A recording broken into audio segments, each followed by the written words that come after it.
মা আমাদের সত্যিকারের মা, কোনো পাতানো মা নয়। তাই তো মা আমাদের মনে ভরসা দেয়, আমাদের সঠিক পথে চলতে শেখায়। মায়ের সেই ভরসা জাগানো অমৃত কথাগুলো আজ শুনে নেব। মা মাস্টারমশাইকে বললেন, মায়ের কাছে এসেছো, এখনও তো ধ্যান জপের কি দরকার? আমি যে তোমাদের জন্য সব করছি, এখন খাও দাও, নিশ্চিন্ত মনে আনন্দ করো। ভালো কাজ বা ভগবানকে ডাকতে হলে খুব আন্তরিক যত্ন ও রোগ চাই। সকাল সন্ধ্যা বসবে আর মাথা ঠান্ডা রেখে জপ ধ্যান করবে। এর চেয়ে মাটি কোপানো সহজ কাজ। গুরু ভক্তি থাকা চাই। গুরু যেমন হোক, তাঁর প্রতি ভক্তিতেই মুক্তি। ঠাকুর আমাকে বলেছিলেন, আমার চিন্তা যে করে সে কখনো খাওয়ার কষ্ট পায় না, তার ব্রহ্মশাপেও কিছু হয় না। মন্ত্রের দ্বারা দেহ শুদ্ধি হয়। নারদ বৈকুণ্ঠে গিয়েছিল। সে চলে যাবার পর নারায়ণ মা লক্ষ্মীকে বললেন, ওখানে গোবর দাও, কারণ মন্ত্র না নিলে দেহ শুদ্ধ হয় না। যার আছে সে মাগো, যার নেই সে জপ। অর্থাৎ যার টাকা আছে সে ভক্ত, ভগবানের সেবা করুক।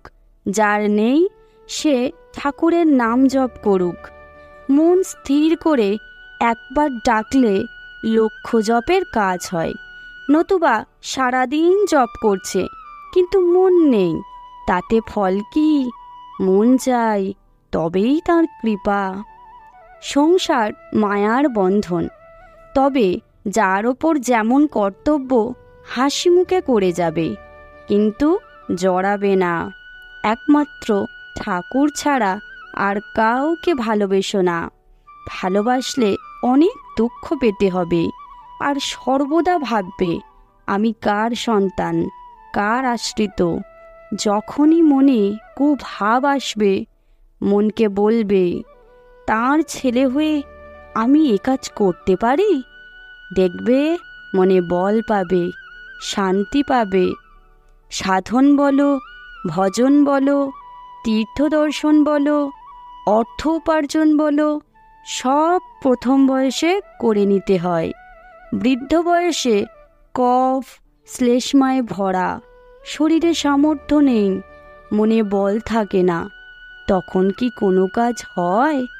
এই আমি তখন হেঁটে হেঁটে কাশী বৃন্দাবনে কত দর্শন করেছি, আর এখন দুহাত যেতে হলে পালকি চাই, ধরে ধরে নিয়ে যেতে হয়। ঠাকুরের নাম নিলে সংসারের জ্বালা যন্ত্রণা সব দূর হয়ে যায়। ঠাকুরকে ডাকলেই সব হবে। ঠাকুরের কাছে যা চাইবে তাই পাবে। আমার আশীর্বাদ সবার জন্য রইল, যে এসেছে, যে আসতে পারেনি, আর যে আসবে, সকলের জন্য আমার আশীর্বাদ রইল। যখন তখন যার তার সঙ্গে তীর্থে যেতে নেই। মনের বাসনা যা আছে পূরণ করে নাও, পরে রামকৃষ্ণ লোকে গিয়ে চির শান্তি ভোগ করবে। ঠাকুর তোমাদের জন্য নতুন রাজ্য তৈরি করেছেন। আজ এই পর্যন্তই।